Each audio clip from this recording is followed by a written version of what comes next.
Let your draft status label or define you. I think that's important, and it's hard to really understand after the 3-day process they've been through.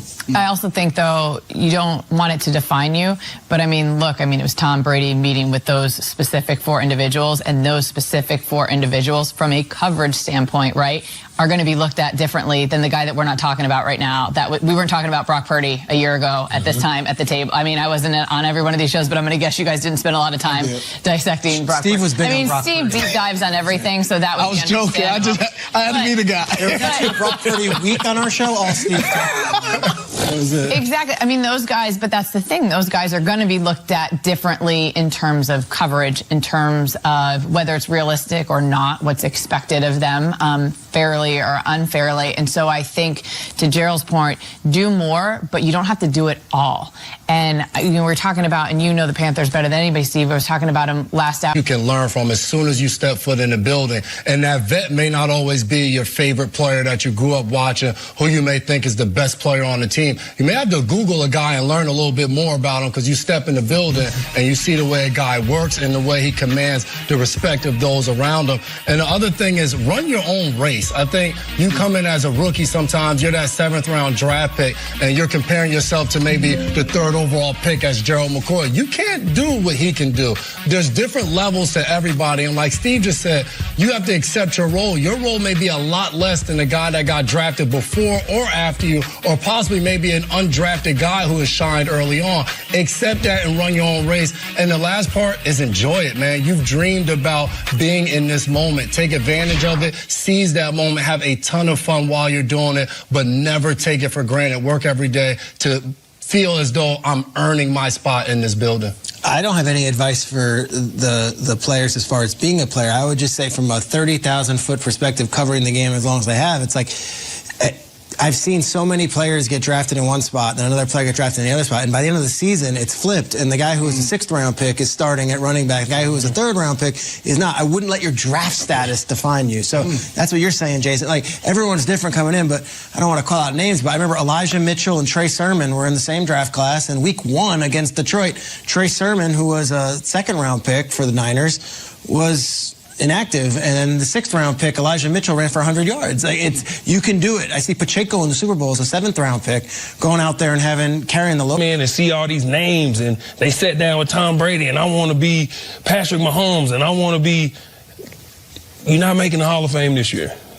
Like, it's a marathon. Stop trying to get there right now. Can I quickly ask, just based on this picture behind Jason and Sarah of Brady, post-retirement Tom Brady. Jason, you played with Tom. Did you see this as what he would be doing? Like, you know, he's going out of his way to talk to 4 quarterbacks on a weekend in May. Like, he doesn't need to be doing this. Are you surprised, or this is what you expect? I'm not surprised. I can't say I expected it. Tom, you feel like Tom has so many moving plates that he could be doing anything he possibly wants. But Tom in the locker room was just another guy. Like, I can remember Edelman down there cracking on him of the jeans and the shoes that he has on as a 40-something-year-old man in our locker room, and Tom will be laughing and joking with all of us. So, like, that's him. He wasn't this superstar that was in the locker room where it was just like it was Tom up here and everybody else. So I definitely can see him having those conversations, wanting to give back what we're seeing from him really now in this retirement. It's cool. Yeah, for sure. It'll be fun.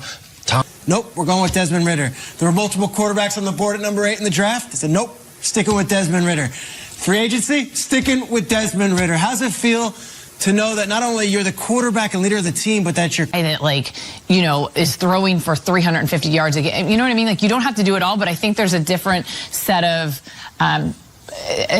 expectations on those guys, and that's hard. And I think, like, you want a great example. Look at Peyton Manning in his first year ever in the NFL, led the league in interceptions. It was statistically a terrible year for him. And then look at who the next year, the Colts, I think, were the 2 seed in the AFC, and he went to the Pro Bowl after a year that statistically you looked at it and you would have gone, well, this doesn't work. Look at Jalen Hurts. It wasn't that big of a swing, but in year 1, if you go back to Jalen Hurts in year 1, in year 2, there was that conversation of, like, is he going to be the guy? And then now look at Jalen Hurts, even a year. I mean, there were questions if Jalen was really going to be the guy. And then, you know, it was sort of this slow, steady progress. And look at him in year 3. He goes to the Super Bowl. He gets this huge contract, which he should get. And to your point, I would just add, as a rookie, understand you're not going to make the Hall of Fame in year 1. It's a marathon. You got to take your time and just understand this is, if you do this thing the right way, you can play this game for a long time. But in order to play it for a long time at the highest level, you got to do it the right way. And there's a difference in being a pro and being a professional. You got drafted, now you're professional, but you got to learn to be a pro. My first 2 years, I got injured, and that weighed on me because I was following in the footsteps of a Warren Sapp, and I was the next coming of Warren Sapp. It's like, no, there's one Warren Sapp, and it weighed heavy on me. But then they've seen that I've put in the work and the effort as long as everyone else to go out there and lead the team. So, obviously throughout this offseason, you hear all the talks and everything, but, just knowing from them that they have my full trust and respect, that they know that I can go out here and lead our team, it means everything to me. Yeah, there's been a ton going on in the offseason for your Atlanta Falcons. Made a ton of moves, getting different guys in there. The biggest one might have been at the running back position. You guys drafting Bijan Robinson, already having Drake London, Kyle Pitts, Tyler Algier, CP, Cordero Patterson. What was your reaction when you learned that you guys were drafting Bijan Robinson? How do you think he can help you and this roster this year?